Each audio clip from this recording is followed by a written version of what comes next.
নবী গো জীবনে আপনাকে দেখি না,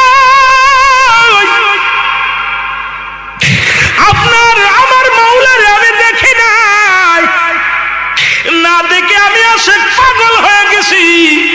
নবী গো আজকে বলে দাও তুমি আমি পোশাক ছাড়বো নাকি ছাড়বো, আমি জীবনটা দিয়া দিবনি।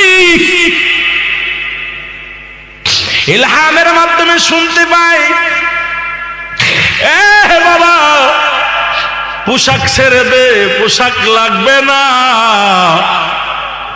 যাকে ছাড়লে হবে জাহান্নাম তোর ঠিকানা।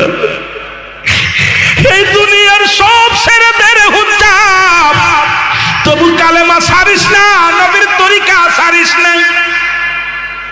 হুজ্জাব এই আওয়াজটা কানে কে যেন বলছে, সঙ্গে সঙ্গে পণ্যের কাপড়টা ছেড়ে দিয়া পাগলের মতো কাঁদতে কাঁদতে